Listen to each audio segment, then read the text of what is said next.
Assalamualaikum warahmatullahi wabarakatuh. Perkenalkan, nama saya Muhammad Akram. Kali ini kita akan membahas tentang predikat kalimat berargumen. Nah, predikat dalam kalimat tidak selamanya diikuti oleh kata benda atau frasa yang menunjukkan hal tertentu. Kadang predikat diikuti oleh klausa yang menjelaskan fakta yang mungkin atau sudah terjadi. Contohnya, saya tahu bahwa adiknya telah menikah. Kata tahu diikuti oleh klausa seperti adiknya telah menikah. Contoh kedua, ia heran bahwa hal itu dapat terjadi. Kata heran diikuti oleh klausa hal itu dapat terjadi. Nah, berdasarkan arti, predikat ini meliputi yang pertama pengetahuan atau keyakinan. Contohnya, saya tahu bahwa sekarang akan ada operasi. Contoh kedua, saya tidak yakin bahwa sekarang akan ada operasi. Yang kedua, sikap terhadap fakta. Contohnya, ia kecewa penampilannya buruk. Contoh kedua, mereka heran orang seperti itu bisa lulus ujian.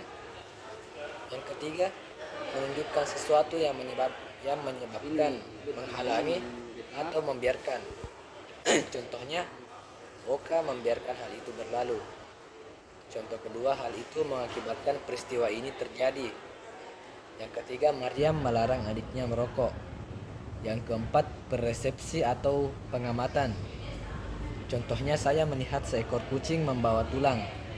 Contoh kedua, saya mendengar harga bensin akan dinaikkan. Contoh ketiga, saya meraba kulitnya kasar sekali. Yang kelima, ucapan tentang fakta. Contohnya, ia mengatakan bahwa adiknya memang kurang. Contoh kedua, ia menceritakan neneknya sudah tua. Contoh ketiga, kami menuturkan bagaimana peristiwa atau kejadian itu terjadi. Yang keenam, menunjukkan mulai, berhenti atau berlangsung. Contohnya yakni ia berhenti mengganggu sahabatnya. Ia mulai menikmati bekerja di tempat itu. Ali pensiun bermain tinju. Mereka melakukan bersolo karir. Nah, klausa ini memberikan keterangan tambahan untuk melengkapi predikat. Nah, itu dari saya. Selanjutnya akan dipaparkan oleh pemateri selanjutnya. Assalamualaikum warahmatullahi wabarakatuh. Baiklah, pembahasan selanjutnya yaitu macam-macam eh, predikat berargumen kalimat. Nah, yang pertama yaitu klausa pernyataan. Nah, klausa pernyataan. Jadi kalimat yang berargumen klausa ini bisa berupa pernyataan. Nah, pernyataannya juga ini berpredikat lengkap. Contohnya, dalam contoh kata, ia menceritakan bahwa ayahnya akan datang dari India. Ia menceritakan bahwa di situ kata sebenarnya ayahnya mengikat ayahnya akan datang dari India. Jadi predikat ini berargumen berbentuk kalimat pula.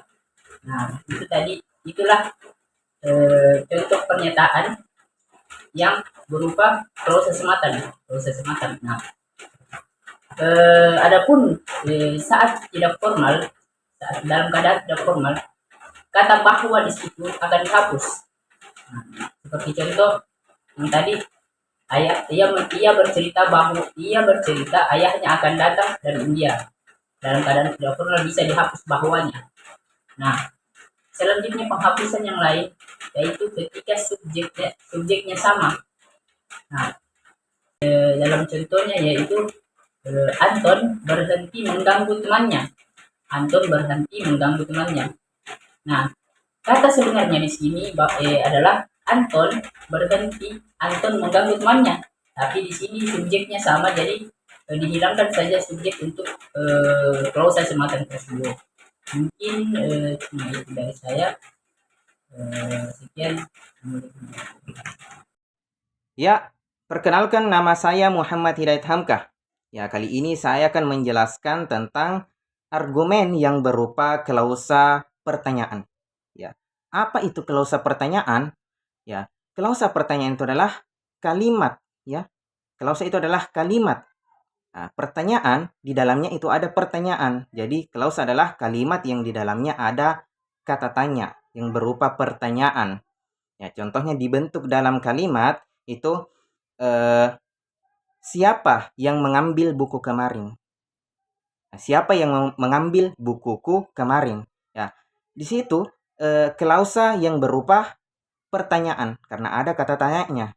Ya, bagaimana kalau misalkan menjadi argumen, menjadi objek atau menjadi sesuatu yang dipengaruhi, ya, menjadi argumen yang berupa klausa pertanyaan?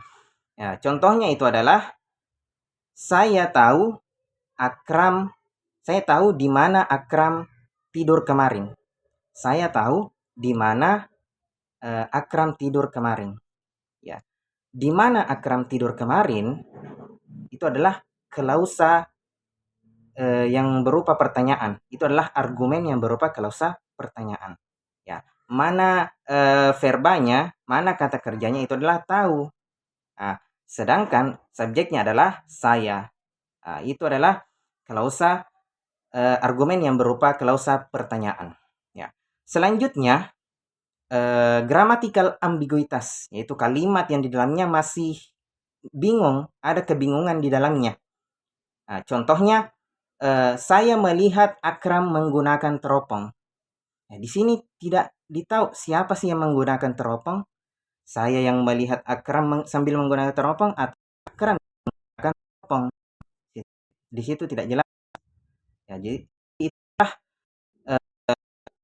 yang berupa klausa pertanyaan dan juga gramatikal ambiguitas. Itu saja yang sempat saya sampaikan. Terima kasih. Assalamualaikum warahmatullahi wabarakatuh.